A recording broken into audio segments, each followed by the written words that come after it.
내라는 미수도 일단 처벌을 합니다. 예비와 음모죄까지 처벌을 해요. 그러니까 생각만 하고 있어도 이건 처벌 대상이에요. 네. 정부의 말을 신뢰를 할 수가 없어요. 아까 김용현 장관에 대해서 뭐 아카데미 상 줘야 된다 그러는데 저는 상 줘야 된다고 봐요. 계엄 이야기, 그 계엄 어떻게 됩니까? 누가 따르겠습니까? 누구보다 뻔뻔하게 거짓말했는데 본인이 했다는 거 아닙니까? 나는 진짜 양심적으로 김건희 특검법은 난 찬성해줄 줄 알았어. 최소한도로 그래도 국회의원이라고 하면 양심이 있어야죠. 김건희 여사 관련한 특검법이 통과될 가능성이 있다, 높다 이렇게 평가했는데, 근데 왜 통과되지 않았을까? 여론이 변했다고 해서 우리가 입장을 바꿔서 김건희 여사 특검에 찬성하겠다라고 얘기하기에는 조금 명분이 약했다. 국민을 무시하는 이거 발언 아닙니까? 이런 의식을 가진 국회의원들이 국민의힘에 이렇게 있기 때문에 네. 탄핵을 2번이나 당하는 이런 상황에 빠지게 된 겁니다. 그런데 탄핵을 안 하고 자기 마음대로 권한을 이양하고 뭐 이렇게 하면요 혼란은 더 심해질 수밖에 없습니다. 탄핵만이 질서 있는 태입니다. 한없이 가벼운 정치 토크쇼 장르만 여의도 12월 9일 순서 시작하겠습니다. 반갑습니다. 정영진이고요. 지난 한 주 정말 격동의 일주일을 보내셨을 겁니다. 급변하는 상황에 또 쏟아진 뉴스에 어떤 말을 믿어야 될지, 또 이 뉴스가 사실일지 등등 혼란스러우셨을 텐데, 저희 장르만 여의도에서도 어제와 그제 또 주말 사이에도 특별 생방송을 하면서 가능한 상황을 정확하게 좀 전달해드리려 노력을 했고요. 오늘도, 그리고 오늘 이후로 내일부터도 계속해서 저희는 좀 더 차분하게 상황을 여러분께 잘 정리를 해드리고 판단하실 수 있는 도움될 만한 그런 뉴스와 이야기들, 또 논평들을 담아내도록 노력하겠습니다. 자, 그럼 오늘도 함께해 주실 네 분 소개를 해드리겠습니다. 국민의힘 정광재 대변인님 어서 오시고요. 네, 안녕하세요. 네. 또 민주당 국민소통위 전 부위원장이시죠. 강성필 전 부위원장님 반갑습니다. 네, 반갑습니다. 네. 개혁신당 김성열 수석 대변인님 어서 오십시오. 안녕하십니까, 김성열입니다. 네. 자, 그리고 뉴스 정리를 우리 최윤경 기자가 함께 해주시겠습니다. 네, 안녕하십니까. 네. 자, 일단 여러 뉴스들 워낙 많이 접하셔서 웬만한 네. 뉴스들 다 보시긴 했을 텐데 그게 잘 유기적으로 정리하기가 쉽지가 않으실 것 같습니다. 특히 이제 최근에는 보면 국민의힘이 정부를 총리와 함께 한동훈 대표가 다시 맡게 되는가, 이제 이런 관련된 뉴스들도 좀 나오고 있는 것 같은데, 이거 한번 좀 정리를 하고 다음 뉴스로 좀 넘어가 보도록 하겠습니다. 일단 한동훈, 한덕수 이 공동 국정 운영, 네, 이거 관련된 뉴스가 좀 많이 나오고 있죠. 네 그렇습니다. 이게 비상계엄 4일만 이제 윤석열 대통령이 임기를 포함해 전국 안정 방안을 당에 일임하겠다라는 대국민 담화를 했잖아요. 입장을 내놨고, 그리고 이제 그 당일에 윤석열 탄핵 소추안이 이제 안철수, 김예지, 김상욱 3명을 뺀 국민의힘 의원 전원 투표에 불참하면서 일단 의결 정족수 부족으로 표결 무산이 됐습니다. 그리고 이제 다음 날 한덕수, 한동훈 이 두 사람이 국민의힘 당사에서 기자회견을 열었어요. 네. 그래서 질서 있는 퇴진을 위해서 국무총리와 당이 긴밀히 협의에 챙기겠다라고 하면서 사실상 국정 공동 운영 방침을 얘기를 했는데요. 네. 요거에 대해서 야당에서는 무슨 권한으로 국정을 운영하느냐, 이것이 제2의 내란이다라고 비판을 하고 있는 상황입니다. 한동훈, 한덕수 이렇게 운영하는 것 자체가 제2의 내란이다. 네, 이렇게 네. 이야기하고 있는데요. 일단 얘기를 들어보겠습니다. 네. 대통령이 퇴진 전까지 국무총리가 당과 긴밀히 협의하여 민생과 국정 차질 없이 챙길 것입니다. 퇴진 전이라도 대통령은 외교를 포함한 국정에 관여하지 않을 것입니다. 총리와 함께 국정 운영을 하겠다라는 취지는 좀 어폐가 있고요.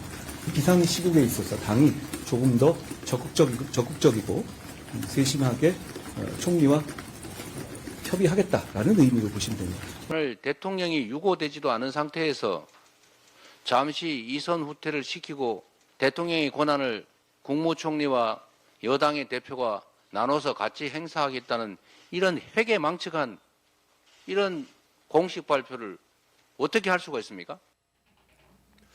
네. 그러니까 국무총리하고 당이 긴밀히 협의해서 민생과 국정을 차질 없이 챙길 거다라고 얘기를 했는데 이게 그러니까 가능은 한 얘기예요? 대통령은 있고 대통령직에 현재 윤석열 있고 그 다음에 총리가 맡아서 다 한다. 가능한 겁니까? 국정을 공동 운영하겠다라는 말은 지금 한동훈 대표가 얘기한 것처럼 어폐가 있는 거죠. 네. 지금 국정을 공동 운영하겠다는 것이 아니라 네. 국정이 차질 없이 진행될 수 있도록 총리를 도와서 국정을 적극적으로 챙기겠다라는 의미를 조금 좀 잘못 전달된 측면이 있는 것 같고요. 네. 그리고 대통령이 권위나 사고 시에만 직무가 정지되는 네. 거잖아요. 네. 그래서 한덕수 총리가 국정 운영을 책임지려면 뭐 권위, 사고 이게 있어야 되는데 네. 일단 그게 헌법적으로 가능한 거는 뭐 모든 사람들이 탄핵이 유일하다고 해요. 네. 탄핵이 되면 직무 정지가 되는데, 근데 사고와 관련해서는 현실적으로 국정 운영이 불가능한 상황이 오면 네. 이것을 광의로 해석했을 때 사고로 해석할 수 있다. 그러면 한덕수 총리가 직무를 대신할 수 있는 것 아니냐라는 해석이 가능하기 때문에 그런 부분을 말씀드린 거고, 한 걸음 더 나가면 정말로 윤석열 대통령이 지금 내란죄 수사를 받고 있는데 네. 그 부분이 조금 더 급진전돼서 구속이 되는 상황까지도 배제할 수 없다라고 한다면 그때는 그게 정말 사고가 되기 때문에 한덕수 총리가 국정을 뭐 그 대신할 상황이면 수 뭐 있는 그럴 거죠. 수 있을 것 같긴 한데 네. 어차피 대통령이 이제 더 국정 운영할 생각이 없는 것처럼 얘기를 했잖아요. 네. 그러면 그냥 하야하는 게 더 깔끔하지 않습니까? 그런 방안들을 종합적으로 고려를 해서 네. 대통령실이나 뭐 당이나 협의를 할 겁니다. 지금도 여의도 국회에서 우리 국민의힘 의총을 통해서 네. 질서 있는 퇴진이라는 게 네. 우리가 국민들을 지금 설득하고 있는 게 질서 있는 퇴진이잖아요. 탄핵이 가져올 사회 정치적 불안정성을 해소해야 한다. 그러려면 더 설득력 있는 질서 있는 퇴진 방안을 제시 드려야 되고, 그게 만약에 용인이 된다면 네. 뭐 탄핵이 안 될 수도 있지만 그렇지 않다면 다음 투표에서 뭐 어떤 결과가 나올지는 누구도 자신할 수 없는 네네. 상태라고 저는 생각합니다, 개인적으로. 국민 설득이 아마 쉽지 않으실 것 같다는 생각이 들긴 하는데 야당 입장은 뭐 강경하죠. 이 질서 있는 퇴진이라는 말은요, 누가 처음 했냐면 과거에 박근혜 국정농단 때 민주당 문재인 대표가 했던 말입니다. 그때만 하더라도 탄핵을 우리가 해본 적이 없어서 네. 탄핵이 상당히 부담스러웠어요. 그리고 민주당으로서는 노무현 전 대통령의 탄핵 역풍이 있었기 때문에 그래서 질서 있는 퇴진을 주장을 했으나 이게 그러니까 질서 있는 퇴진을 시키겠다. 네, 그런데 네. 수사가 시작되니까 네. 계속해서 충격적인 사실들이 보도가 되면서 국민들이 충격을 받아서 국민들이 탄핵을 시켜버린 거예요. 그러니까 이번 같은 경우도 지금 윤석열 대통령이 지금 탄핵을 당하냐 아니면 즉각 사퇴하느냐, 사실 이 두 가지 방법밖에 없는데 네. 저는 자진 사퇴를 해버리잖아요. 즉각 사퇴를. 네. 그럼 또 60일 이내 바로 선거를 해야 될 수가 있잖아요. 조기 네. 대선을. 그렇기 때문에 그리고 이 자진 사퇴는 시간이 흐르면 또 면죄부를 줄 수가 있어요. 그렇기 때문에 본인이 저지른 죄에 대해서 탄핵으로 응징을 해야 되고 직무정지를 시킨 다음에 네. 법률에 근거를 해서 한덕수 국무총리가 법률에 근거해서 권한 대행이 되는 하고. 것이고, 하지만 이 한덕수 국무총리가 사실 계엄 공범일 수가 있거든요. 네. 그리고 이미 공범이 아니라고 하더라도 그 계엄을 막지 못한 책임에서 벗어날 수가 없고, 국무회의에 참석했고. 그러니까 네. 2년 반 동안 무기력했기 때문에 한덕수 국무총리는 국회로 와서 국회의장이 중심이 돼가지고 비상시국 뭐 협의회를 구성을 해가지고 국회의장, 여야 대표 그리고 한덕수 총리가 거기에서 모든 국정 운영에 대해서 논의를 해야 된다. 그게 법적 근거가 있고 국민에 의해서 선출된 사람들이 이 위기를 수습을 해야 된다는 겁니다. 그러면 여기에서는 첫 번째로 해야 될 게 뭐냐? 이 수사기관을 일원화를 시켜줘야 됩니다. 지금 검찰이 갑자기 이때다 싶어가지고 다시 정권에 주려고 하는데 이거 빼고 네. 제대로 된 수사기관을 일원화를 시키고 그 누가 시켜요? 그 거국협의회에서 비상협의회에서 협의를 통해서, 그리고 여기에 대해서 이제 조기 대선이 거의 사실화됐기 때문에 네. 여기에서 조기 대선에서 개헌까지 같이 해내는 그걸 논의를 해내는 거죠. 그래야지 사실 지금 상황에서 아니 대통령이 지금 뭐 더 이상 국정을 운영할 의사가 없다. 저희 민주당이 봤을 때는요. 지금 정치를 계속 해 나가고 싶어 하시는 것 같아요. 그래서 한동훈 대표는 뭐 장관 이상민 장관에 대해서 해임한 거에 대해서 소극적 뭐 국정 운영이라고 하는데 제가 봤을 때 적극적과 소극적 무슨 차이가 있는지 모르고 그렇게 따진다면 내각 총사퇴했는데 왜 네. 누구는 해임하고 누구는 해임 안 합니까? 그렇기 때문에 네. 법적 근거가 없고 지금 총리는 네. 국군 통수권자가 아니에요. 그리고 외교 활동권도 없어요. 그럼 이 상황에서 뭐 해외 국빈이 오지도 않겠지만 국방부에서도 아마 그 발표를 한 것 같습니다. 네. 현재 네. 군 통수권은 네, 통수권자가 대통령에게 있다. 그러니까 근데 국방부에서 입장 발표를 어떻게 하라는 했어요. 거예요? 그래서 다시 말씀드리지만 네. 뭐 복잡하게 생각할 거 없습니다. 우리가 가보지 않은 불확실한 길 가지 말고 국민들이 안정감을 느낄 수 있게 네. 탄핵이라는 우리가 가봤던 길 절차가 정해져 있고 예측 가능한 탄핵을 통해서 직무정지시키고 하야보다도 법률에 탄핵이 탄핵을 더 시켜야죠. 맞다. 그래야지 그 죄에 대해서 정확히 물어야죠. 탄핵을 그러면 국민의힘과 같이 탄핵을 시키고 네. 그다음에 우리가 경험해봤던 그 경로로 네. 가면 훨씬 더 안정적으로 국정 예측 운영할 수 가능. 있다. 네. 네. 그걸 한마디로 정리하자면 질서 있는 퇴진이 곧 탄핵이란 말이에요. 네. 하야가 질서 있는 게 아니에요.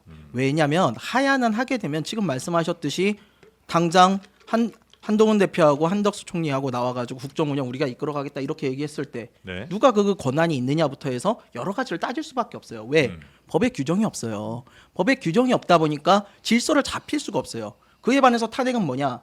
탄핵은 이루어지는 즉시 60일 이내에 재선고도 하게끔 되어 있고 네. 그동안의 권한 대행도 명확하게 총리가 하도록 되어 있어요. 총리를 한덕수 총리가 그대로 하는 건 괜찮습니까? 뭐 그거야 여러 이야기가 있겠죠. 예. 본인도 그거에 대한 정치적 책임이 있으니 예. 그럼 본인이 사퇴할 수도 있는 거고. 하지만 어쨌든 법적으로 누군가가 이걸 하게끔 되어 있는 부분들이 있다라는 거예요. 네. 그러니까 질서 있게끔 간다는 건 규정이 있다는 이야기고 규정이 있는 건 탄핵이에요. 네. 그리고 우리가 탄핵하면 혼란스럽다 뭐하다 하지만 저희 탄핵 한번 경험해봤잖아요. 그때 그렇게 혼란스러웠습니까? 저는 그렇다고 느끼지 않았어요. 그때 혼란스러웠다고 느꼈다는 거는 사실은 국민의힘의 전신이죠. 그분들은 어떻게 보면 정치 보복이라든가 이런 걸 당했다고 생각을 하시니까 본인들 입장에서는 혼란스러울 수 있지만 네. 오히려 그때 박근혜 탄핵 당시에 주가는 떨어지다가 올랐어요. 그때 막 요동요동 치다가 그래서 탄핵이 훨씬 더 안정적인 국면으로 갈 수 있는 것이라고 저는 보고요. 네. 질서 있는 퇴진은 결국 탄핵이고 지금 하야를 이야기하는 건 한마디로 사치입니다. 하야를 하게 되면요. 지금 가지고 있는 대통령은요. 네. 대통령의 권한이 그대로 이양이 돼요. 사실은. 권한은 내려놓지만 그 예우 즉 받던 급여의 90% 가까이 받게 되고 경호도 그대로 가게 되고 네. 이게 뭡니까? 지금 뭐 그동안 잘하셨다고 퇴임 기념식 열어주겠다는 겁니까? 이런 거는 아니죠. 지금 분명히 형사소추의 대상이 되셔야 될 분이에요. 네. 내란죄의 수괴란 말이죠. 네. 근데 그분에게 뭐 길 열어주고 꽃길 열어주고 잘 가시라는 겁니까? 이렇게 하면 안 된다는 겁니다. 국민들 혼란 최소화하기 위해서라도 네. 지금 빨리 탄핵을 해야 된다. 이렇게 말씀드리겠습니다. 뭐 지금 말씀하시는 부분들 다 새겨 들을 만한 대목이 있죠. 네. 그런데 탄핵이라고 하는 것은 당시에 탄핵을 적극적으로 추진했던 민주당을 지지하는 분들은 환호했겠죠. 그러나 그 반대편에 있었던 사람들에게는 혼란의 시기였다고도 할 수 있는 거고요. 그러니까 국론 분열이라든가 여러 사회적 무질서 이런 네. 것들에 대한 우려 때문에 탄핵보다 더 나은 정치적 로드맵을 제시하겠다는 말씀을 드리는 거고 우리가 이제- 만약의 네. 경우에 이 경우 한번 생각해 보시죠. 네. 지금 헌법재판소가 6명으로 구성되어 있습니다. 탄핵이 인용되려면 6명 모두 찬성해야 아마 탄핵이 인용이 될 거예요. 근데 그중에 한 명이라도 이 법안을 해석하는 과정에서 네. 법 해석이라는 것은 상당히 협의로 해석하느냐 그걸 조금 더 범위를 넓혀서 해석하느냐에 따라서 네. 이게 내란죄냐? 내란죄 아니다라고 생각할 수도 있는 거고요. 그래서 만약에 탄핵이 부결됐다고 한번 가정해 보시죠. 그런 시나리오를 네, 헌법재판소에서 네. 그런 경우에 발생할 수 있는 사회적 혼란, 그러니까 이런 것들을 종합적으로 고려했을 땐 네. 지난번 탄핵에서 배운 교훈도 있고 앞으로의 정치적 불확실성도 있고 하니 우리가 제시할 수 있는 방안들을 만들어 보겠다라고 네. 하는 건데 사실 민주당이 이렇게 급작스럽게 뭐 분초를 다퉈가면서 탄핵하자고 하는 거 그 안에 정치적 배경이 숨어 있지 않다고 단언할 수 있습니까? 근데 정말로? 우리가 이제 혼란이란 단어가 조금 뭐 해석하기에 따라 너무 좀 다르신 것 같아서 혼란을 좀 더 구체적으로 얘기하면 결국 예측 가능성이 현저히 떨어지는 게 혼란이잖아요. 그렇죠. 왜냐하면 이제 앞으로 어떻게 될지를 이제 뭐 대부분의 사람들이 알고 있다면 그 혼란이라는 건 상당히 이제 줄어드는 거 아니겠습니까? 근데 이제 지금 현재 아까 김성열 대변인께서도 말씀해주신 것처럼 예측 가능하지 않은 상황들이 자꾸 발생하면 발생할수록 그게 이제 혼란인 거잖아요. 그렇죠. 네.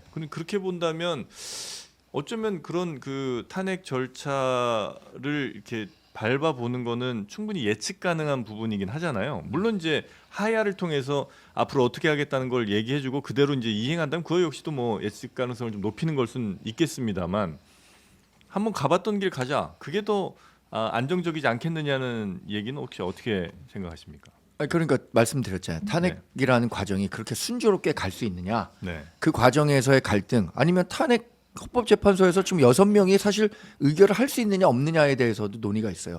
이 뭐 이진숙 방통위원장 같은 경우에는 6명이 충분히 가능하다고 하지만 네. 대통령에 대한 탄핵을 6명에서 할 수 있냐라는 논의부터 시작해서 오히려 더 장기화되면서 대한민국의 혼란이 가중될 수 있다. 네, 네, 우리가 생각하는 건 그겁니다. 그래서 그런 부분들을 최소화할 수 있는 방안들을 제시해 보겠다. 네. 그런데 우리 국민들하고 여당의 발표 혹은 뭐 정부의 발표가 서로 신뢰가 좀 있어야 되잖아요. 왜냐하면 여당이 그렇게 하겠다 혹은 뭐 정부가 그렇게 하겠다는 거에 대해서 국민들이 믿고 그대로 이제 갈 거라는 생각들을 해주셔야 이게 혼란이 좀 없고 할 텐데 현재 여당 내지는 현재 정부에 대한 믿음이 그러니까 이 믿음의 문제를 조금 넘어서서 이제 어떤 네. 얘기를 구원식 국회의장이 했냐면 헌법에 없는 일체 행위를 중단하라 이렇게 이야기를 했어요. 대통령의 권한을 정지시키고 직에서 물러나게 할 수 있는 법적 절차는 탄핵뿐이다라고 하면서 이제 어떤 질문들을 민주당에서 하냐면 예를 들면 이런 거예요. 당장 북한이 전방에서 총을 쏘면 그 누가 지휘를 할 것인가. 근데 이제 오늘 국방부가 아마 그 대답을 내놓은 거겠죠. 현재 군 통수권은 대통령에게 있다. 그럼 네. 대통령은 지금 이선으로 물러난 게 아닌 상황이 되는 거잖아요. 예를 들면 대사를 임명하는 아그레망 누가 하느냐. 이걸 누가 할 한덕수 총리와 한동훈 대표가 합의하야 할 것이냐. 그게 가능한 것이냐. 이제 이런 권한에 대한 다툼이 계속 있을 거기 때문에 이제 그런 질문들을 좀 드리는 거죠. 이 절차상 이것이 위헌적인 것이 아니냐라는 질문을 하고 있는 겁니다. 지금. 네. 사실상 그런 부분에 대해서 누구도 쉽게 대답을 할 수가 없어요. 그러다 보니까 이게 권한쟁의 심판으로 다 넘어가야 되거든요. 그럼 권한쟁의 심판을 또 언제까지 기다리고 있습니까? 당장 지금 북한에서 총 쏜다는데. 그러니까 그런 상황을 만들어서는 안 되는 거예요. 그리고 한 말씀만 더 드리자면 그 내란죄하고 이 탄핵하고 같이 보시면 안 돼요. 왜냐면은 내란죄는 형법에 규정돼 있는 내용이에요. 네. 그리고 탄핵은 어쨌거나 헌법에 위배돼 있는 이런 것들에 대해서 헌법재판소가 대통령을 파면시키는 일입니다. 지금 저희 개혁신당 같은 경우는 그전까지는 탄핵에 크게 동의를 안 했어요. 근데 이번 사태를 보고 동의하는 이유는 이겁니다. 누가 봐도 명백한 헌법 위반은 맞아요. 왜? 헌법기관, 국회, 선관위 이런 독립기관에 군대를 집어넣어가지고 사실상의 기능을 마비시켰단 말이죠. 이건 이론의 여지도 없고 법학자들끼리 엇갈리는 부분도 없어요. 내란죄에 대해서는 성립 부분이 약간 엇갈리는 부분이 있습니다. 네. 하지만 헌법 위배에 대해서는 다 똑같이 얘기를 하고 있다고요. 그러면은 헌재에 넘어갔을 때 6명이 다 동의를 안 한다? 이건 있을 수가 없는 일이에요. 왜냐면 그분들도 법을 공부를 하셨는데요. 네. 선관위에 군대를 보내가지고 서버를 점령하고 국회에 군대를 보내가지고 국회의원을 끌어내라고 하고 이거는 아니 우리 빨간불에 신호 건너면 안 된다는 거, 빨간불에 무단횡단하면 안 된다는 거 이거 얘기해줘야 됩니까? 그거 법 위반인 거 다 알잖아요. 상식의 영역이라는 거죠. 그래서 저는 탄핵이 네. 헌재에 올라가서 무산될 확률은 없다 이렇게 말씀을 드릴게요. 네. 네.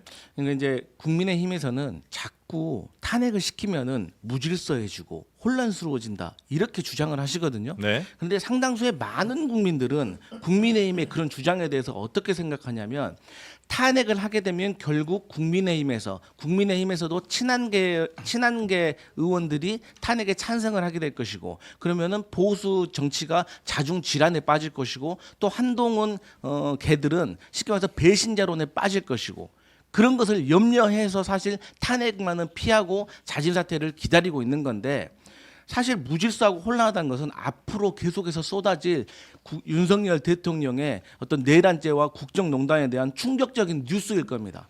그러면 이런 뉴스들이 계속해서 쏟아지잖아요. 그럼 국민의힘 결국 못 버텨요. 그렇기 때문에 빨리 탄핵에 동참을 해야 되고 또 지금 한독수 국무총리 그다음에 한동훈 대표 사실 지금 국민의힘의 위치가 어떤 위치냐면 법안 하나 통과시킬 수 없는 능력이 없어요. 그렇잖아요. 그런데 이런 상황에서 뭐 하나 사사건건 얘기를 하잖아요. 네. 그러면 거기에 두고 타 사사건건 이게 맞느냐 틀리느냐 법적으로 해석이 분분해질 거예요. 이게 사회적인 혼란이 될 거예요. 그리고 당장에 그렇잖아요. 윤석열 대통령이 1분 51초간의 담화문에서 우리 당에게 내 임기를 포함해서 수습 방안을 맡긴다라고 했잖아요. 네. 그러니까 당장에 나오는 게 그 맡긴다는 게 그러면 친한이야 친윤이야 이걸 가지고 싸우잖아요. 그리고 벌써 또 추경호 원내대표 나 이런 말 듣고는 못하겠어 하니까 다시 그만두겠다 하니까 해야 된다. 그러니까 한동훈 대표가 당을 장악하려고 하는 것이냐. 그러니까 산으로 가고 있는 거예요. 그렇기 때문에 다시 말씀드리지만 네. 탄핵은 두 가지 의미가 있습니다. 첫 번째, 자진 사퇴라는 걸로 유야무야 윤석열 대통령의 잘못에 대해서 넘기려고 면죄부 주면 안 되고 안 된다. 확실하게 탄핵을 통해서 역사에 남겨야 되는 거예요. 그리고 두 번째, 계속 말하고 있지만 불확실성. 탄핵을 하게 되면 무조건 법적인 근거에 따라서 정부가 돌아가게 돼 있다는 점. 그렇기 때문에 네. 탄핵만이 답이다. 더 이상 못 버틴다. 실제로 지금 대통령이 근데 일을 하고 있는 거 네, 같죠? 그런 상황인 것 같습니다. 예. 그 이상민 행안부 장관의 사의를 제가 했습니다. 누가요? 이거는 대통령만 할 수 있는 일이죠. 윤석열 네. 대통령이 했고 그래서 과연 이거 직무 정지하겠다는 게 맞느냐라는 논란이 있고 있어요. 직무 배제가 된 게 맞나? 네. 그리고 이제 그 대국민 담화 직전에 국정원 1차장을 새로 임명을 했습니다. 그리고 또 박선영 전 의원도 진실화해 위원장에 임명 제가를 했습니다. 이제 헌재 판결 유리한 국면으로 끌고 가려는 것 아니냐, 탄핵 방탄 사전 뇌물이다라는 논란도 일고 있는데 네. 이건 이제 헌재 정영식 재판관이 이제 박선영 진실화해 위원장과 그 가족 관계가 있다 이런 취지로 아마 그런 추측이 나오는 것 같습니다. 네. 그래서 지금 현재도 사실 이제 대통령의 권한이라는 게 뭐 물론 여러 개가 있습니다만 특히 이제 인사라는 인사권, 그렇죠. 게 이제 굉장히 중요한 거잖아요. 근데 그걸 지금 현재 하고 있는 것 같거든요. 그래서 이러면 직무 배제를 제대로 한 게 맞는가? 그런 생각이 좀 들기는 합니다. 자, 그래서 지금 국민의힘에 대한 또 비판의 목소리도 상당히 좀 높아지고 있는데 그 당 내에서도 목소리가 워낙 다른 것 같더라고요. 네, 이게 오늘 가장 큰 뉴스인 것 같아요. 제가 봤을 때 그 표결에 불참한 탄핵안 표결에 불참한 105명의 국민의힘 의원들 이 얼굴과 이름들이 지금 우리가 신문 지면에도 나오고 이렇게 하고 있잖아요. 네. 근데 윤상현 의원이 한 유튜브 방송에 출연해서 한 발언이 알려져서 논란이 일고 있는데요. 요건 이제 탄핵안 투표를 두고 고민하고 있는 의원에 대해서 한 이야기입니다. 한번 들어보겠습니다. 네. 김재섭 의원이 너무너무 고마운 거예요. 형 자기 지역에서 엄청나게 욕먹는다. 어떻게 해야 돼? 야 재섭아, 나도 박 대통령 탄핵 앞장서 반대해서 나 끝까지 갔어. 근데 그때 나 욕 많이 했어. 나 욕 많이 먹었어. 그런데 1년 후에는 다 야 윤상이 의리 있어. 좋아. 그 다음에 무속가도 다 찍어주더라. 지금 당장 그럴 수 있다. 예. 그러나 내일 모레 1년 후에 국민은 또 달라져. 네, 탄핵 당시에 그러니까 지난 탄핵 당시에 내가 반대해서 그때 욕 많이 먹었는데 1년 지나니까 국민들은 또 다 잊어버리고 나 찍어 주시더라. 이렇게 이제 해석이 아니라 이렇게 얘기를 했습니다. 그러니까 일단 저 말씀 윤상현 의원이 말할 때 어디를 봐요? 카메라를 못 봐요. 자꾸 아래 보고 이렇게 얘기해요. 떳떳하지 못하기 때문에 그러는 거예요. 본인이 말을 하면서도 말도 안 되는 소린 거예요. 그리고 후배 김재섭 의원이라는 후배한테 조언을 한다는 게 입체적이지도 못한 게 뭐냐면 본인 지역구하고 김재섭 의원 지역구는 달라요 상황이. 김재섭 의원 지역구는 민주당의 텃밭 국민의힘으로선 험지예요. 그렇기 때문에 김재섭 의원은 도봉구 가면은 어딜 가나 왜 탄핵 안 시키냐고, 왜 탄핵 표결에 찬성 안 했냐고 지금 엄청난 압박이 들어올 거예요. 네. 사실상 김재섭 의원이 도봉구에서 직무배제가 될 상황인 거예요. 그런데다가 보면 선배라고 해서 좀 정의론에 대해서 입각해서 국회의원으로서 소신과 양심에 따라서 재섭이 네가 여기에 찬성하면 찬성표 던져. 그리고 그것을 국민이 알아주면 되는 것이고 지지자들이 너를 욕하면 어쩔 수 없는 거지. 이런 진솔한 조언을 해줘야지. 그저 정치 공략적으로 유불리를 따져가지고 국민을 무시하는 이거 발언 아닙니까? 쉽게 말해서 국민들은 그때 조금 들끓다가 시간 좀 지나면 다 잊어먹는다는 얘기 아니에요. 이게 무슨 중진으로서의 그러니까 이런 의식을 가진 국회의원들이 국민의힘에 이렇게 있기 때문에 네. 탄핵을 2번이나 당하는 이런 상황에 빠지게 된 겁니다. 저는 이 발언을 보면서 기시감이 좀 있었어요. 예전에 우리 교육부 고위공무원이 사석에서 이런 얘기를 했었습니다. 국민들은 개돼지다. 저는 이 윤상현 의원의 발언은요 매우 심각한 문제의식이 있어야 된다고 봐요. 왜냐하면은 국민들 1, 2년 후면 또 찍어주더라. 다 까먹는다. 이건 정말 국민을 철저하게 무시하는 발언입니다. 지금 국회에 총을 들고 난입을 했는데 이걸 국민들이 까먹고 1, 2년 후면 찍어줄 거라는 거는 우리 국민들이 바보라는 겁니까? 그러니까 이런 식의 사고방식을 가지고 국민들을 대하게 된다면은 이제는 국민들이 보여주셔야 돼요. 네. 재표결 때까지 일주일 정도 남았거든요. 이 일주일간 우리 국민들이 결국에는 국민이 이긴다. 네. 니들이 이렇게 국민 무시하고 지금 총선 기간 멀었다고 안심하고 니들 자리만 챙기고 이런 일을 다시는 없도록 탄핵을 하도록 국민들께서 직접 나서가지고 압박을 해주셔야 된다. 더 이상 우리 국민이 무시받지 않도록 직접 행동에 나서야 될 때다. 이런 생각이 듭니다. 네. 그리고 지금 국민의힘이 특히나 아주 뭐 크게 갈라진 건지 아니면 한동훈 대표 쪽만 몰리는 건지 모르겠습니다만 한동훈 대표에 대한 굉장히 부정적인 이야기들이 당 내에서 많이 나오고 있죠. 네, 그렇습니다. 탄핵 반대 당론이잖아요, 국민의힘이. 네. 근데 이제 그 뒤에도 약간의 분열의 목소리가 있는데 한동훈 대표가 윤석열 대통령 퇴진 전까지 외교를 포함해서 국정 관여는 없을 것 이렇게 이야기를 했는데 친윤계는 한동훈 대표가 대통령 놀이로 권력을 찬탈하려고 한다. 대통령 놀이로 네. 권력을 찬탈하려 한다. 네. 그리고 윤상현 의원은 대통령의 국정 관여가 없다? 대통령이 지금 쫓겨났느냐? 탄핵당했느냐? 한동훈 대표 혼자만의 개인 의견이다. 라고 이야기를 했고요. 그리고 이제 홍준표 시장은 너도 내려오너라 라고 이야기를 했습니다. 그러니까 더 혼란이 오기 전에 사퇴를 해라. 박근혜 탄핵 때도 당대표는 사퇴를 했다라고 하면서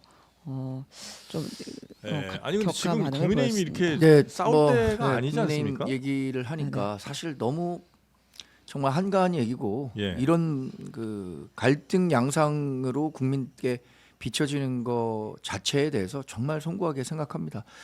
대통령이 이렇게 얘기를 했어요. 당에 일임하겠다. 네. 사실 좀 뭐 그 담화에서 당이 아니라 지난번 박근혜 전 대통령이 국회에 일임하겠다라고 했다면 저는 조금 더 좋았을 것 같다는 생각을 하지만 하여튼 당에 일임하겠다라고 했다면 지금 당의 의사결정권을 갖고 있는 사람은 당 대표입니다. 네. 당 대표가 당의 중지를 모아서 적극적인 역할을 할 수 있도록 해야 되는 거예요. 그런데 지금 뭐 여러 가지 한동훈 대표의 리더십에 대해서 문제를 제기하는 사람들 윤석열 대통령이 이 과정까지 오는데 어떻게 했습니까? 한동훈 대표는 적어도 윤석열 대통령이 이런 식으로 가지 못하도록 끊임없이 제어하고 노력하고 이런 사태가 일어나지 않도록 하려고 노력했던 거잖아요. 그런데 지금 문제 제기했던 분들 정말 말씀드리긴 어렵지만 그분들이 옆에서 뭐 했냐? 뭐 했습니까 정말? 어떤 역할을 했습니까? 오히려 그런 분들이 지금 윤석열 대통령이 이런 비상식적이고 반헌법적인 일들이 일어날 수 있도록 옆에서 방조하고 도왔던 거예요.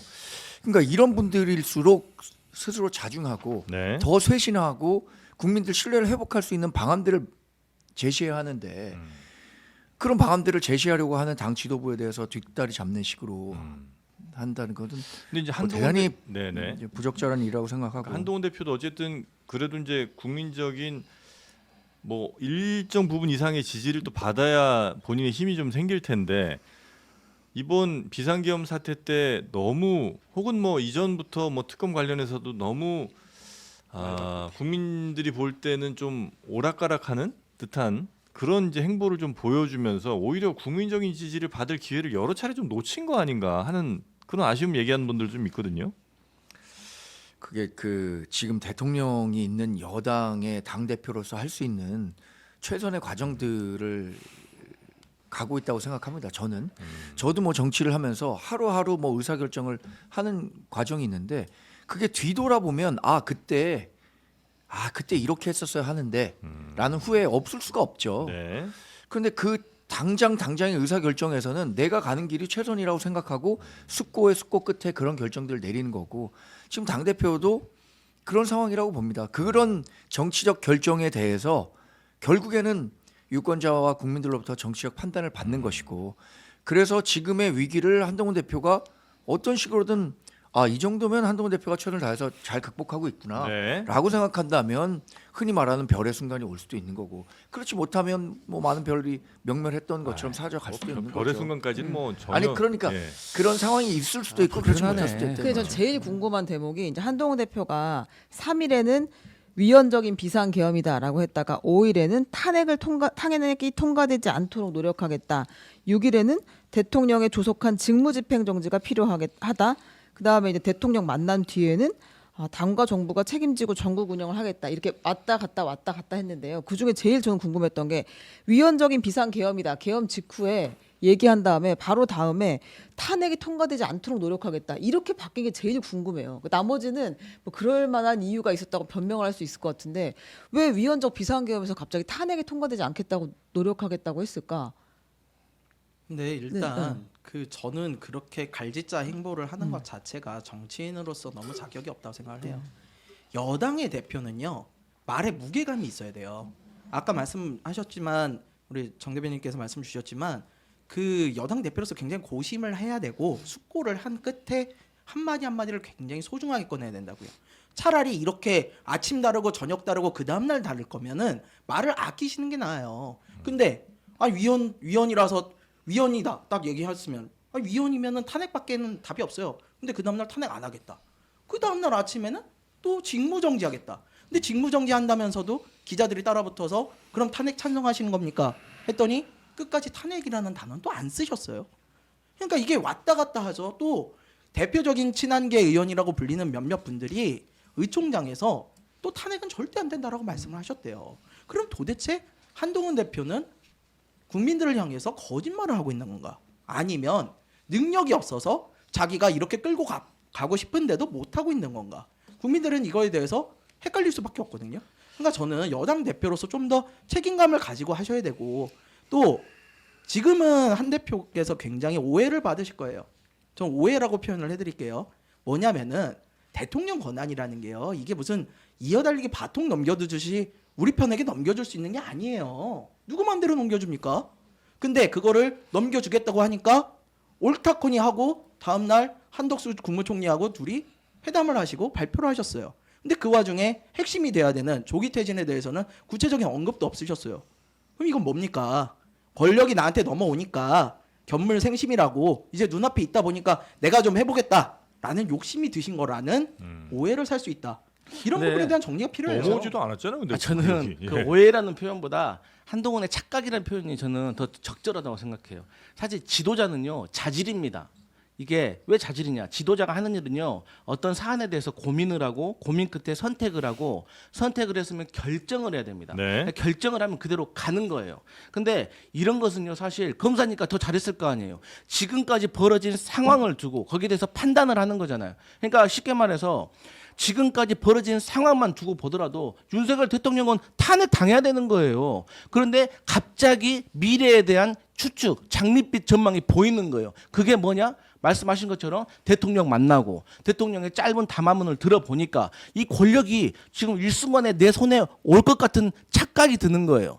그런데 지금 당장 하루 이틀만 지나 보니까 본인 손에 지금 권력이 들어옵니까? 첫 번째로 법적 근거가 없어요. 네. 한동훈 대표가 뭐 뭡니까? 어떻게 보면 당 대표라고 하지만 당원이에요. 뭐 국회의원도 아니고 뭐 총리도 아니고 법적 근거가 없어요. 그런데 마치 한덕수 국무총리 뒤에서 본인이 수렴청정을 하면서 이 그 비상사태를 본인이 원만하게 수습을 잘 할 수 있을 것 같고 대통령이 자진 사퇴를 해버리면은 국민의힘의 대선 후보가 돼서 조기 대선에서 본인이 대통령이 될 수도 있다라는 좀 착각을 하는 것 같아요. 그런 생각을 하지 않고서는 갑자기 계엄 해제할 때 같이 협력해 놓고 그 다음에 직무배제가 필요하다고 해놓고 갑자기 조기 퇴진을 얘기하면서 조기 퇴진에 대한 구체적인 날짜는 말하지 않았어요. 대통령 임기가 5년인데 하루만 빨리 내려와도 조기 퇴진은 조기 퇴진인 거예요. 그러니까 이게 말장난으로 느껴지고 한동훈이 왔다 갔다 한다고 생각하는 것이고 한동훈에 대해서 사람들이 오해가 아니라 실망하고 분노하게 되는 거예요. 혹시 한동훈 대표가 이렇게 갈치자 행보 혹은 뭐 제대로 된 결정을 못 내리고 있는 게 만약에 탄핵이라는 그 과정을 거치고 바로 탄핵이 됐을 때 뭐 60일 내에 다시 선거를 해야 되고 이 상황에서 도저히 국민의힘이 정권을 가져올 가능성이 매우 낮다. 내가 대통령이 될 가능성이 너무 없기 때문에 이재명 대표가 예를 들면 대통령이 될 가능성이 이 높은 상황에서는 도저히 그 탄핵이란 선택을 못했을 가능성이 있습니까? 당연히 그렇겠죠. 그런데 한동훈 대표의 특징과 국민의힘의 뉴노멀이 뭐냐면 원래 정치라는 건요 선택받아서 권한을 줘주잖아요. 네. 그럼 책임이 따르는 것이고 그 권한과 책임에 대해서 평가를 받아가지고 평가가 안 좋으면 물러나는 거예요. 그런데 국민의힘과 한동훈 대표는 특이하게 물러나는 게 아니라 내가 이번엔 더 잘할게 이렇게 하고 또 하겠다는 거예요. 그러니까 본인도 처음에 이 계엄 비상사태라는 것이 어마어마한 일이기 때문에 이번 대선은 틀렸구나라고 포기를 했는데 네. 이게 옆에서 친한계라든지 주변에 좀 조언을 들어보니까 야 네가 여기서 좀만 잘해서 대통령 탄핵으로 몰지 말고 자진사퇴로 해가지고 보수정당 괴멸을 좀 막고 시간 좀 이재명 대표 2심까지 우리가 한번 끌어보자. 그러면 이재명 대표 2심 빨리 633 빨리 나오게 해가지고 이재명 대표가 유죄 나오면 야 대권은 네 거야. 그러니까 조금만 끌어보자. 이런 조언을 받아서 저는 마음이 변한 것 같다. 하지만 국민들은 다 안다. 네. 빨리 탄핵에 동참해라. 그러니까 저도 사실은 논평 쓸 때 한동훈 대표님 꿈 깨십시오. 떡 줄 사람 생각도 안 나는데 김치국부터 마십시오 했는데 오늘 정 대변님 계시다 보니까 네. 좀 유하게 말씀드린 아니요, 거예요. 괜찮습니다. 저는 지금 한동훈 대표가 김칫국 마시고 있다고 생각하지 않아요. 지금은 자신이 권력을 행사하려고 하는 것이 아니라 네. 지금 집권 여당의 대표로서 이런 어려운 국정을 해소해 나갈 수 있는 역할을 하겠다는 거죠. 본인에게 최선의 주어진 선택이 역할. 지금의 선택이라고 그렇죠. 판단했다는 거죠. 지금 대통령이 사실상 직무를 수행할 수 없는 상황에 이르렀고 예. 그것이 한덕수 총리가 뭐 일체의 권한을 이양받는 시점이 올 수도 있는 거 아닙니까? 네. 지금 우리 가정할 때 그럼 그때 그 위기를 어떻게 극복할 거냐? 당연히 이건 정치적인 문제로 해결할 수밖에 없거든요. 그럼 그 한덕수 총리가 대통령직을 수행하게 됐을 때 네. 그때 과정에서 여당으로서 한덕수 총리와 유기적으로 협조하겠다. 그리고 또 야당과도 지금 대화하겠다라고는 뭐 메시지 나오겠죠. 당연히 야당과 협의하겠다고 했잖아요. 아직 구체적으로 야당과 어떻게 협조하겠다는 얘기는 안 나왔지만 모든 과정이 지금 저희가 지금 정말 전인 미답의 길을 갖고 있다고 생각합니다. 박근혜 대통령 탄핵 때와는 또 다른 길을 가는 거잖아요. 그런 상황에서 여당 대표로서 할 수 있는 말씀을 드린 거니까 네. 아까 말씀드린 것처럼 그런 결정에 대한 판단을 국민들로부터 받을 거라고 혹시 생각합니다. 국민의힘 의원들은 네. 지금 이 상황에서 예를 들면 지금 뭐 나온 뭐 시건방지게 대통령 놀이를 하고 있다든지 뭐 이런 이제 생각을 하는 여당의 꽤 중진 정치인들이 있잖아요. 그런 분들의 생각과 비슷해요? 아니면 지금 하루빨리 잘 정권 안정을 시켜서 혹은 뭐 지금 국정 운영 안정적으로 가야 된다 이 생각을 하는 분들이 많습니까? 당연히 후자죠. 지금 시건방지게 대권놀이 하고 있다라고 얘기하는 사람들 네. 과거에는 한동훈 대표에 대해서 이런 평가 안 했습니까? 똑같은 평가가 조금 더 과하게 나오는 것이라고 생각하고요. 여하튼 그 당이 내놓는 네. 정치적 변화에 대한 로드맵이 빨리 나와야 된다고 생각해요. 저도 그 하루 빨리 질문을 나와야 된다고 드리고 생각하는 싶었는데 거죠. 예. 그 지금 진정성을 좀 그래도 인정받으려고 하면 질서 있는 조기 퇴진에 대한 계획안이 좀 나와야 될 것 같은데 구체적으로 언제 어떻게 대통령이 권한을 내려놓겠다. 근데 그거는 이번 주 안에 나올 가능성이 있을까요? 이번 주 안에 못 내놓으면 저희 당 무조건 나온다. 이번 주 토요일에 있을 탄핵을 탄핵을 막을 수 있을까요? 아. 저는 뭐 제가 탄핵 찬성 투표에 투표권을 갖고 있는 사람은 아니지만 네. 그래도 밖에 있는 여론을 전달하는 사람으로서 한다면 지난 토요일에도 상당한 고민을 하는 의원들이 많이 있었던 거 아닙니까? 그리고 그 이후에 벌어지는 뭐 네. 불과 이틀밖에 되지 않았지만 어떤 민심의 향방 이런 것들을 고려했을 때 아까 강석필 의원이 얘기한 것처럼 앞으로 3, 4일 동안 정말 많은 뉴스들이 쏟아지고 국민의 민심이 어떤 방향으로 흘러갈지 모를 겁니다. 지극히 상식적인 방향으로 생각한다면 그게 탄핵 찬성 여론으로 갈 가능성이 높지 반대 여론으로 갈 가능성이 적단 말이에요. 지금 당장 뭐 여론조사 오늘 나온 거 보니까 네. 우리 당 지지자들 가운데는 탄핵에 반대하는 여론이 많다는 여론조사 결과 나왔어요. 이런 것들이 지금으로서는 그러니까 지난 탄핵 투표 안에서는 우리가 부결을 할 수밖에 없었지만 네. 앞으로는 상당히 어려운 그거 하나만 결정에 좀 직면하게 여쭤볼게요. 되겠죠. 그 지난 그 탄핵 표결 당시에 다 빠졌잖아요. 네.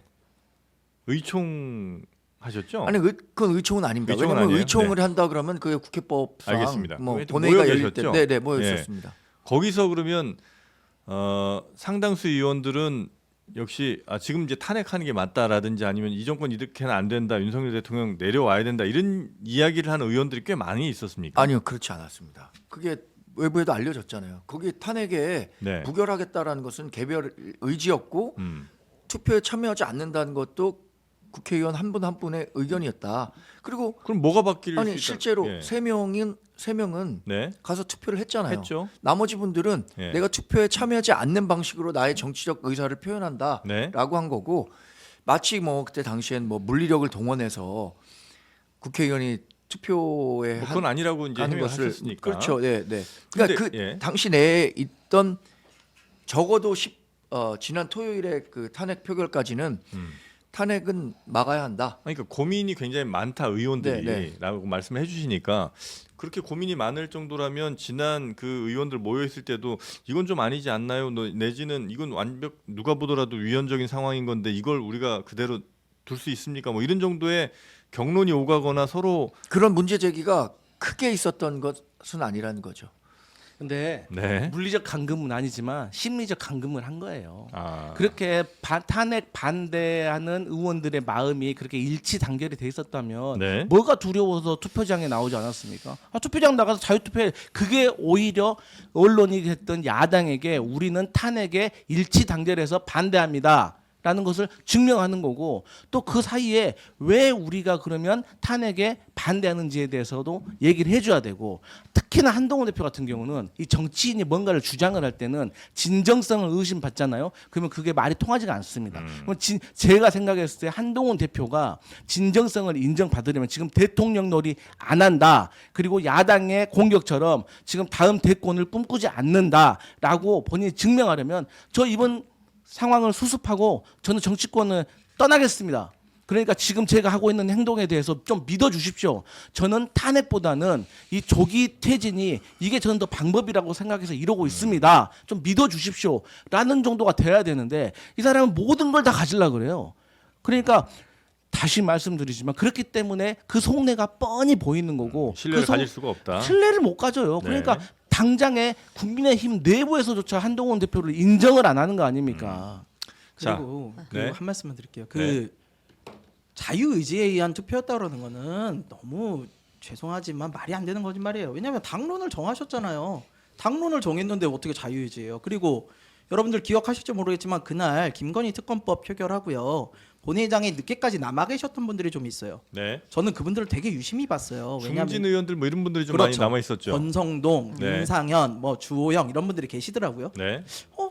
저분들 굉장히 탄핵에 세게 반대하시는 분들인데 앞장서서 반대하시는 분들 왜 계실까? 저도 약간 좀 이상했습니다. 그거 왜 계신지 아세요? 나가는지 보려고 있었던 거예요. 퇴장을 하라고 무언의 압박을 주고 있는 거예요. 바로 앞에 안철수 의원 앉아 있었잖아요. 네.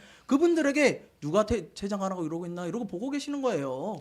근데 그렇게까지 무언의 압박을 하시고는 국민들이 다 봤어요. 그거 다 봤는데 그걸 자유의지에 의한 투표였다고 그러시면은 그거는 국민을 속이시는 일이잖아요. 그리고 최소한도로 탄핵 반대할 거면 나는 그래도 진짜 양심적으로 김건희 특검법은 난 찬성할 줄 알았어요. 정말로 198 양심이 표나. 있다면 네. 최소한도로 그래도 국회의원이라고 하면 양심이 있어야죠. 탄핵은 설령 반대하더라도 네. 특검법은 사실 저도 네. 김건희 여사 관련한 특검법이 통과될 가능성이 있다, 있다고 높다 보셨어요. 이렇게 평가했는데, 근데 왜 통과되지 않았을까라는 것을 스스로 고민해봤을 때 네. 저희가 불과 이 계엄 사태가 있기 전까지도 이건 위헌적 요소가 있기 때문에 반대한다라고 얘기를 드렸는데, 계엄 사태 이후에 그럼 그 위헌적 요소가 완전히 해소됐기 때문에 찬성해야 되나? 이런 내적 갈등이 있었다고 봅니다. 그러니까 불과 뭐 10여일 전만 하더라도 이거 위헌적 요소가 여전히 있기 때문에 뭐 나쁜 선례를 주면 안 되고 하기 때문에 해서 김건희 여사 특검에 반대한다고 했는데, 뭐 그 계엄 사태를 계기로 여론이 변했다고 해서 우리가 입장을 바꿔서 김건희 여사 특검에 찬성하겠다라고 얘기하기에는 조금 명분이 약했다. 그러니까 새로운 김건희 여사 특검법이 나온다면 일정 부분 우리가 적극적으로 더 협의에 임할 가능성은 저는 있다고 봅니다. 네. 그러나 지난번에 통과되기는 그런 이유 때문에 어려웠을 것이다라고 평가를 합니다. 네. 하여튼 그 국회 앞에 많은 시민분들이 앉아서 소리도 함께 내시고 그리고 또 굉장히 추운 날씨에도 이제 많은 분들이 좀 지키셨었는데 그 발표 두 개의 이제 표결이 부결되고 나서 그 시민분들의 모습은 아마 많은 분들이 기억하실 거라고 생각이 좀 듭니다. 자, 그리고 국민의힘 상황 넘어서서 이제 그 계엄 당시의 상황들 우리가 좀 네. 살펴볼 필요가 몇몇 개가 지금 나오고 있잖아요. 네, 그렇습니다. 네. 그 우리가 앞서 지난 토요일이었나요? 방송 중에 바로 속보를 전달드렸었는데 그 김용현 주관 해가지고 국방부 장관이 11월 28일, 그러니까 계엄 일주일 전쯤에 북한을 원점 타격하라는 이야기를 했었다는 이야기가 있었잖아요. 합참에 찾아가서 오물풍선을 핑계로 원점 타격을 해라.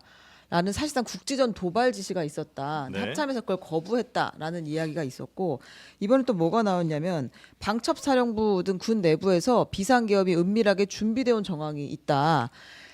국군 방첩사령부가 지난해 11월 장성 인사 때부터 용연파에 의해 장악된 것으로 판단된다라는 보도도 있었는데요. 용연파라고 하면 김용현파라는 거죠. 국방부 장관 라인. 네, 그렇습니다. 네, 그 추미애 의원이 어제 공개한 것은 그 계엄 준비 문건이에요. 네. 미리 준비하고 있었다라는 건데, 이제 그 계엄 준비 문건에 어떤 내용이 들어 있었느냐? 계엄 사령관으로 육군 참모총장을 임명할 수 있는지 검토해 본다.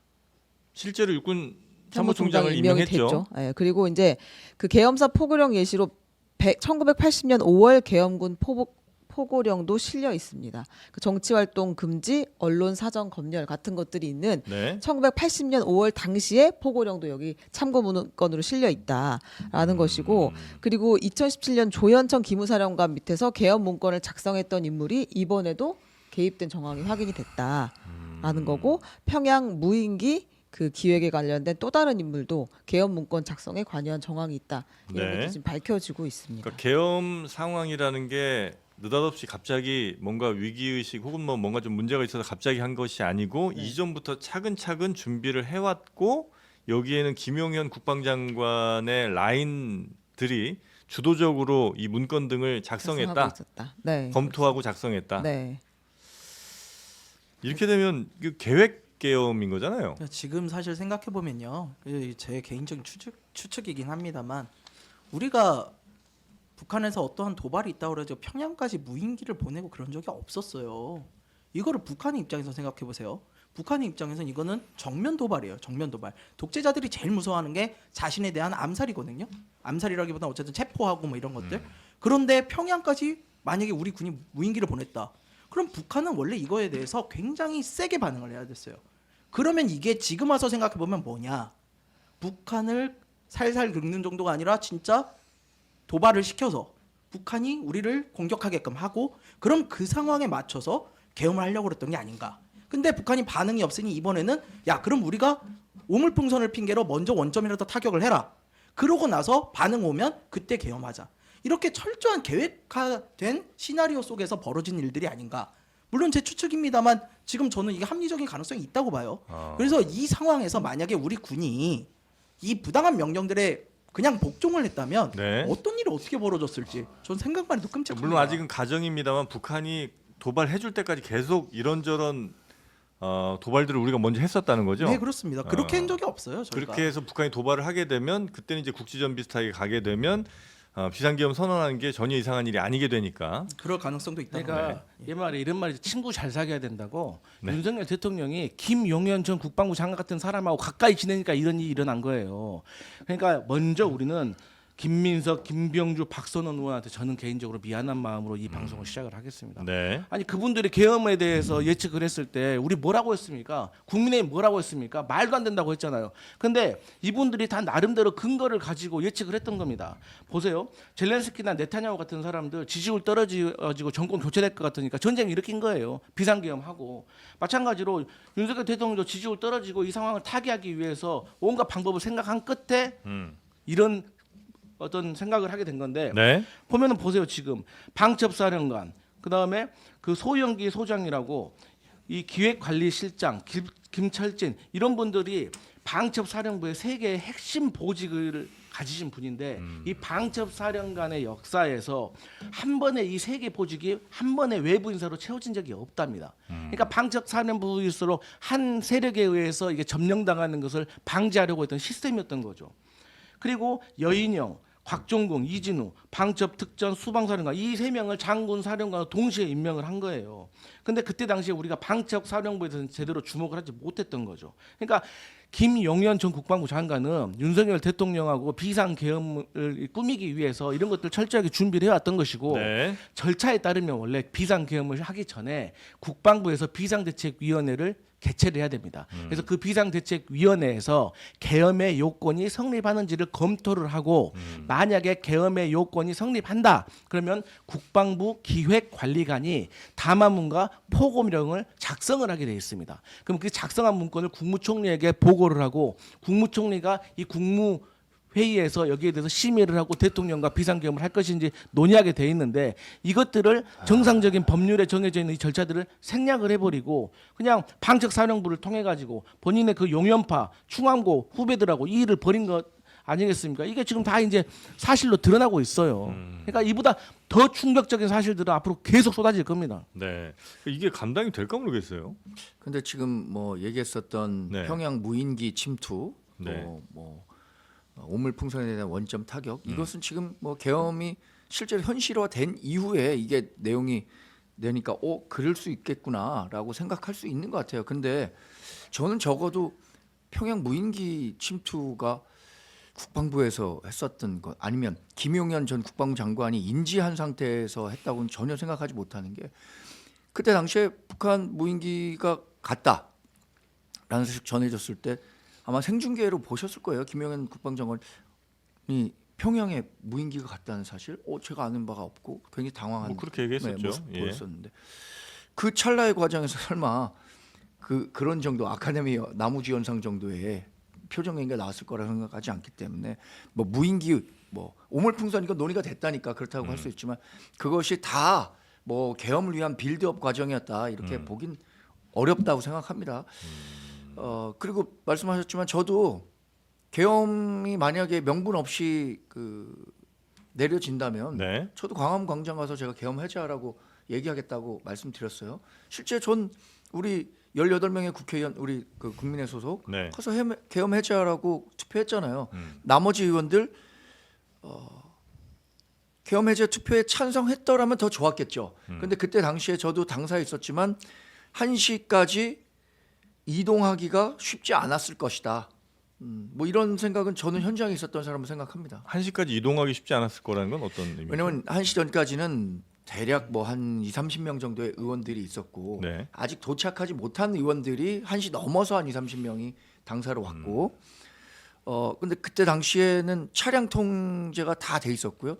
제가 기억하기로는 11시 반부터는 아예 인력 이동이 어려웠습니다. 그러니까 국회 내로 들어가기가. 물론 그러면 민주당 우리 민주당 의원들은 다 갔다. 네. 이렇게 얘기할 수 있죠. 네. 근데 그때 당시에 우리 당 의원들이 국회로 간다는 결정을 내리기가 그러니까 민주당은 뭐 어떻게 더 근데 저는 말씀드려야 되나? 아니 그러니까 쉽지 않았을 것이다. 그러니까 우원식 의장이 일단 오라고 다 얘기했었죠. 모든 의원들 다 오라고 네, 오라고 얘기했었고 네. 그 다음에 꼭 그 문자를 못 받았더라도 지금 당연히 뉴스는 다 접했을 거 아닙니까? 그래서 대통령이 지금 비상계엄 내렸다. 그래서 이걸 해제할 수 있는 방법은 국회에서 150명 이상이 이거 해제 결의하는 것 이거 말고는 없는 거잖아요. 다른 방법이. 그래서 사실 저희 민주당, 전 개인적으로 뭐 국민의힘 그 의원들이 당사에 뭐 있었네만 별 관심도 없습니다. 그 뭐 위험해가지고 뭐 못 들어가가지고 뭐 못 들어갔다. 저 그런 말 듣고 싶지도 않아요. 근데 하나는 분명히 밝혀야 될 게 밝혀지겠지만 추경호 원내대표가 이 비상계엄이 시작되기 전에 대통령과 혹은 김용현 전 국방부 장관 계엄을 이렇게 일으킨 사람들하고 사전 교감이 있었는지 없었는지 그거는 분명히 밝혀야 된다. 만약에 사전 교감이 있었다면 추경호 원내대표도 계엄의 핵심 멤버 주축입니다.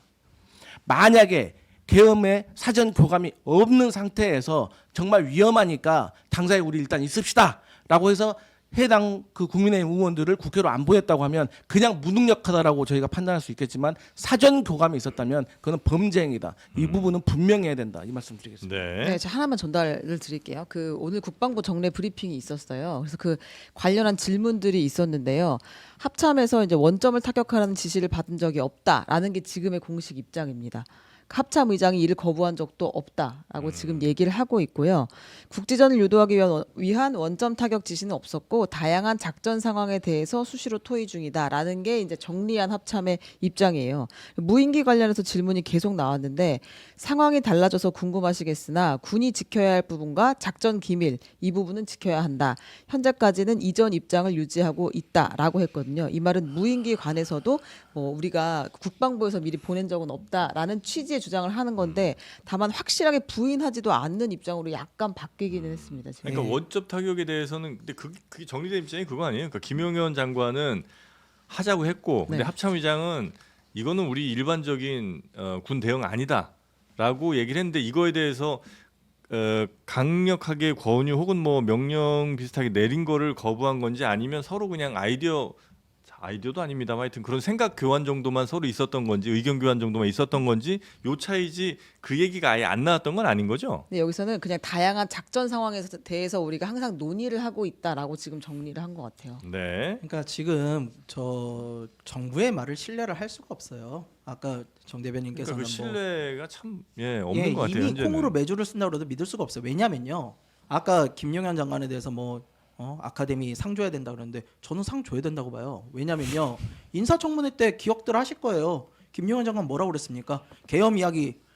그 계엄 어떻게 됩니까? 누가 따르겠습니까?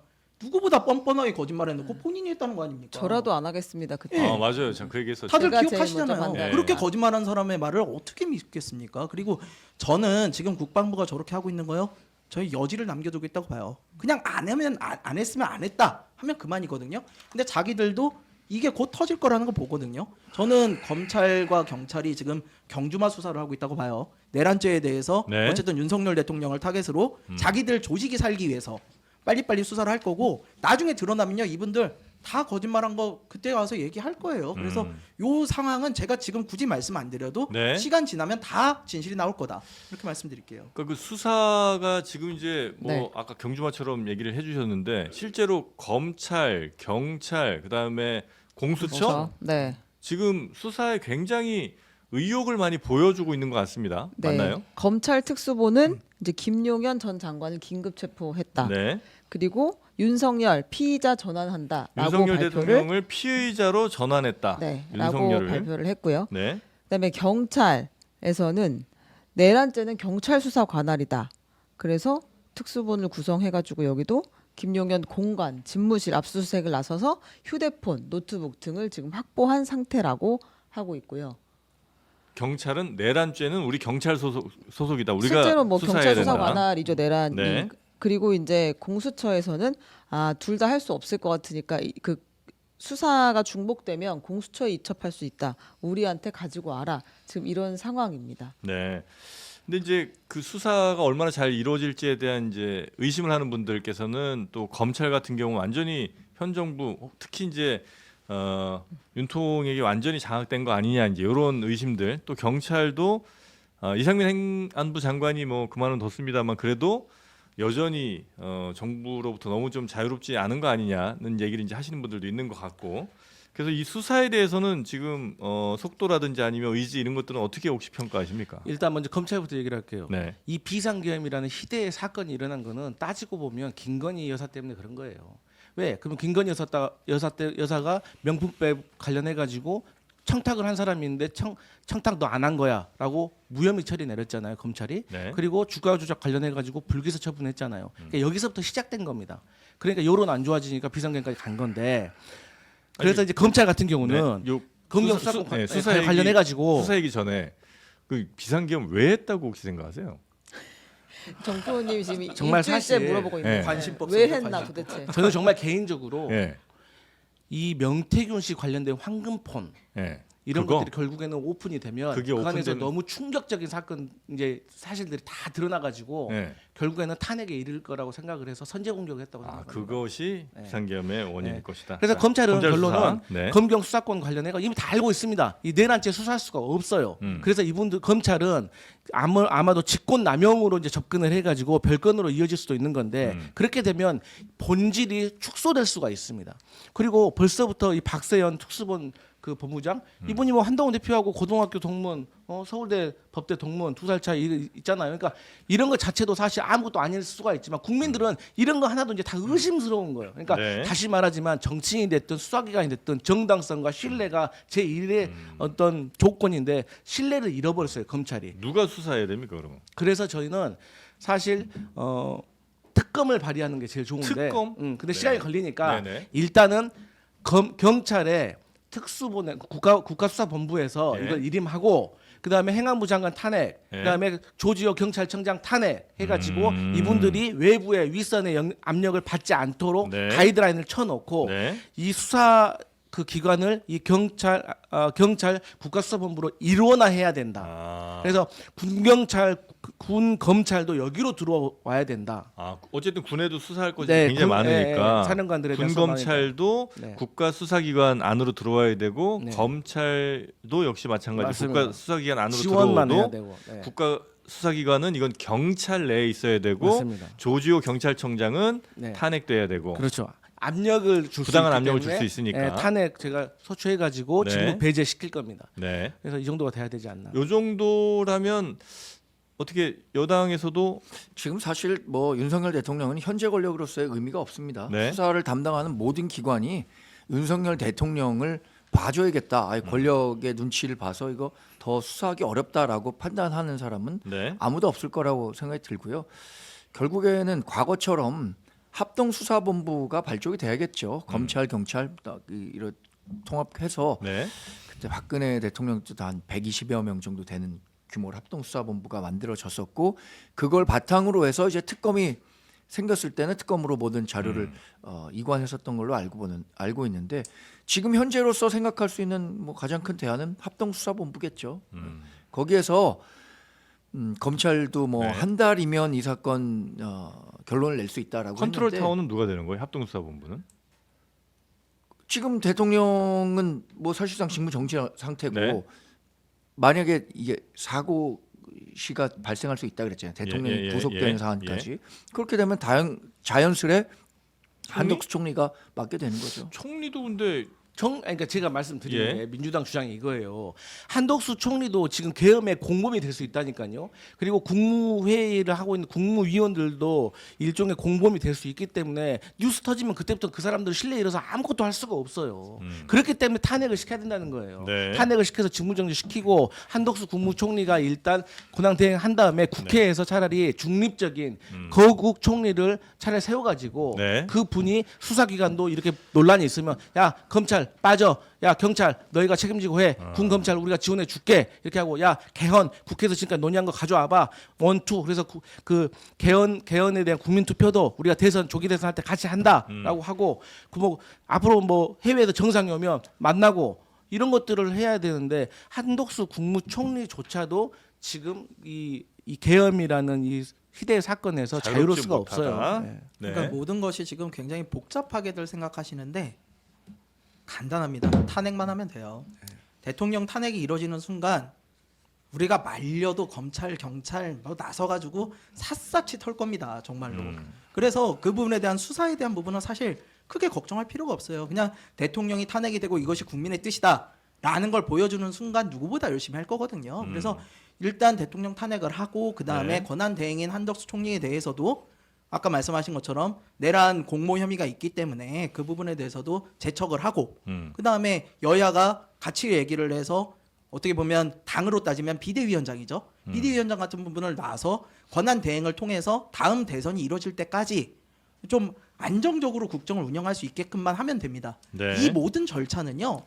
탄핵에 관한 절차는 법에 다 명시가 되어 있어요. 네. 그런데 탄핵을 안 하고 자기 마음대로 권한을 이양하고 뭐 이렇게 하면요. 혼란은 더 심해질 수밖에 없습니다.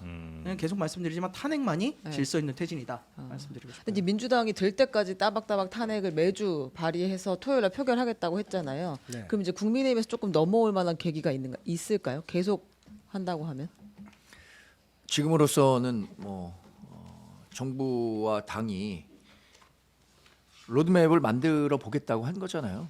그러니까 지금 뭐 민주당이 얘기하는 탄핵이 이루어지면 아마 민주당이 제일 하고 싶은 거는 뭐 한 6개월 정도 안에 그러니까 이재명 대표가 뭐 대법원에서 판결이 이루어지기 전까지 대선을 치를 수 있도록 하자는 게 가장 좋을 거 아니겠습니까? 이렇게 얘기하면 민주당 그렇지 않다. 그냥 뭐 탄핵이라는 절차에 의해서 이루어지는 거다라고 하겠지만 그런 정치적 의도가 숨어있지 않다고 얘기할 사람은 아마 없을 거라고 생각합니다. 그럼 그에 준하는 정도의 조기 퇴진 이런 가능성이 있다면 민주당을 설득할 수도 있지 않을까 생각하는데 민주당이 이게 설득될 수 있을지는 잘 모르겠습니다. 근데 저는요, 이 네. 민주당 조기 대선이 되면은 뭐 이재명 대표가 사법 리스크를 해소시키고 본인이 대선 나간다 이런 얘기는요, 국민들은 그렇게 지적하실 수 있지만 국민의 힘은 그런 말 하면 안 된다. 아니 국민 입장에서 지적한 네. 거예요. 그러니까 뭐 국민의 한 사람의 말은 없지만 국민들이 지적해야지 국민의 힘은 그런 얘기 하면 안 된다. 아니 그 윤석열 대통령이 지난 2년 반 동안 국정 운영 잘했으면 이재명 대표가 유력한 그 대선 후보 될 수 있었겠습니까? 여당의 대권 후보가 유력한 대선 후보가 됐겠죠. 그리고 비상계엄 안 했으면은 조기 대선 열릴 이유가 있습니까? 그러면 마지막 질문 하나만. 그러면 탄핵이 이제 표결에서 가결되는 속도보다 수사 속도가 더 빠를 가능성도 있습니까? 그 수사 속도가 빠를 수도 있죠. 왜냐하면 예를 들어서 어쨌든 결론적으로 국민의힘에서 8명의 이탈표가 안 나오면 네. 탄핵이 안 되는 거니까요.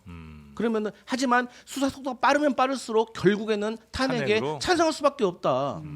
아니면 제가 장담하건데 더 충격적인 뉴스들 나올 거예요 이제. 그러니까 탄핵 전에 예를 들어서 신병 확보가 돼버려. 구속될 수도 있어요. 지금 사실 이제 확인된 게 아니라서 네. 모르지만 뭐 일부에서는 뭐 대통령이 탄핵 가결하기 전에 탄핵 투표에 들어가기 전에 구속될 수도 있지 않겠느냐. 그런 얘기 하시는 분들도 있더라고요. 관망이 있어요. 그러니까 이것도 어떻게 보면 이 검찰 같은 경우도 상당히 비겁해요. 언제부터 그랬다고? 왜냐면 이제 내란이나 뭐 이런 거에 관련된 여러 증거를 할 것들이 너무나 명확하기도 명확하죠. 하고. 이제 네. 지금 찾아내는 수준이 아니라 확인하는 수준인 거예요. 예. 벌써. 그리고 아까 뭐 오전에 보신 분들도 계시겠습니다만 그 707 네. 그 특임 여단장. 예, 여단장이죠. 네. 하여튼 그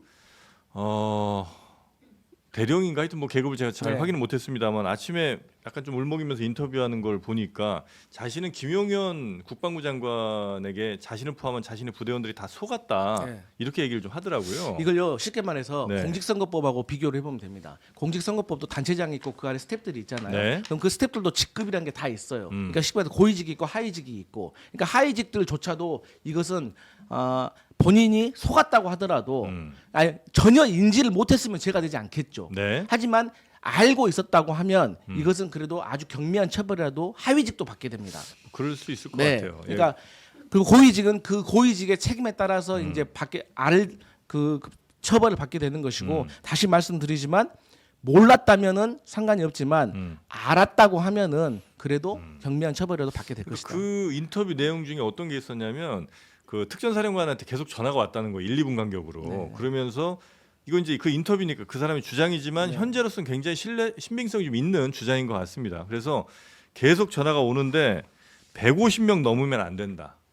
뭐가 배우고 싶어? 그러니까 국회 안에 모이는- 의원들이 150명 넘으면 안 된다는 얘기를 계속했다는 거예요. 왜냐하면 통제를 하러 들어갔으니까. 네네네. 그러니까 그거는 해제를 이 계엄 해제를 가결할 수 없도록 굉장히 하여튼 시시각각 노력을 많이 했었다는 것 같고, 만약에 그런 거라면 그 역시도 헌법을 정면으로 위반한, 그러니까 국회라는 헌법기관의 그게 제 국헌 문란의 그렇죠. 죄예요. 예. 네. 만약에 그런 것들이 드러나면 사실은 이건 뭐 다 재수의 딜레마가 시작된 거예요. 네. 그러니까 사실 엊그제 그 김용현 전 국방부 장관이 언론하고 문자로 막 인터뷰했잖아요. 네. 그 내용도 들어보면 결국에는 대통령이 시켰다. 그러니까 물어보잖아요. 그럼 대통령에게 건의한 것이 대통령이 건의하라고 시킨 의미인 거냐, 아니면 본인이 형식적으로 한 거냐라고 하니까 대통령이 시켰다는 식으로 얘기를 하잖아요. 그러니까 바로 그날 오후에 방첩사령, 그 특전사령관, 수방사령관 바로 김병주 의원하고 인터뷰하면서 싹 말해버리잖아요. 네. 근데 또 특전사령관이 그때 마치 본인은 말렸지만 알면서도 안 되는 거라고 생각을 했지만 어쩔 수 없이 그때는 명령에 따를 수밖에 없었다라고 하지만 나중에 또 기사를 보면은 빨리 안 가냐고 재촉하고 그랬다는 것이고, 오늘 특전 그 현장 지휘관 또 말 들어보면 네. 또 특전사령관이 막 이렇게 압박을 넣었다는 거 아닙니까? 그러니까 이게 다 죄수의 딜레마로 서로 이제 이 윤석열 호에서 다 뛰어내리고 있는 거예요. 누가 누구한테 압박받았고 네. 누구한테 하지만 명령받았고. 하위직이라고 하더라도 다시 말씀드리지만 알고 있었다면 죄를 받아야 된다. 왜 그러냐면 이게 다음에 또 선례를 남기게 돼요. 아, 고위직만 이게 처벌받는 거고 하위직은 알았어도 시키는 대로 괜찮구나. 해도 되는 거 그러면 아닌가. 해도 되는구나. 그러면 성공하면은 공신이 되는 것이고, 이런 유혹에 빠질 수 있기 때문에 참여한 사람들은 알았다면 하위직까지 싹 다 처벌하는 것이 맞다. 그들이 판단할 때 부당한 명령이라고 거부를 해야죠. 그렇기 이거는 때문에. 이제 거부를 해야 된다는 네. 거죠. 내란죄가 얼마나 심각한 죄냐면요. 네. 내란은 미수도 일단 처벌을 합니다. 우리가 살인 같은 경우는 굉장한 경우는 이제 미수를 처벌을 하잖아요. 실제로 안 이루어졌어도. 네. 내란은 거기서 하나 더 나가서요. 예비와 음모죄까지 처벌을 해요. 그러니까 생각만 하고 있어도 그거에 대해서 뭐 문건으로 만들어서 우리가 논의만 했어도 이건 처벌 대상이에요. 네. 그렇게 해서 통진당이 해산이 된 거예요, 사실은. 이제 그런 반헌법적인 것들을 실제로 벌였거든요. 아니 150명을 못 채우게 했다라는 거 굳이 그거 얘기 안 들어도 알 수 있어요. 왜냐면요. 국회에 군대를 넣는 이유가 뭡니까? 그리고 그 당시에 국회의원들조차도 국회를 못 들어가게 경찰들이 둘러싸고 막은 이유가 뭐냐고요. 상식적으로 생각해 보세요. 이거는 계엄 해제를 막기 위한 거예요. 근데 계엄 해제를 막을 수가 없어요. 계엄은 유일하게 국회의원들만 150명이 모여서 해제할 수가 있거든요. 네. 그거 자체를 막은 것 자체가 이미 헌법을 정면으로 위배한 거다. 그래서 제가 아까도 말씀드렸지만 이걸 헌재에서 이견이 있을 수 있다? 절대 그러니까 절대 중앙선관위에 들어간 것도 사실 정보사 요원들이 들어갔잖아요. 네. 방책사령부 사람들은 멀리 떨어져 있었다잖아요. 왜? 법률이 위반되니까. 네. 자기들은 법률 위반으로 처벌받기 싫어서. 그렇죠. 알겠습니다. 자, 저희가 잠시 후에 그 민주당 이기헌 의원과 함께 그 이기헌 의원이 북한에 대한 원점 타격 요 제보를 처음으로 이제 공개한 그 의원이거든요. 그 이야기 저희가 직접 모시고 한번 이야기 들어보도록 하겠습니다. 자, 오늘 함께해 주신 세 분 대단히 감사하고요. 다음 주에 뵙겠습니다. 고맙습니다. 감사합니다.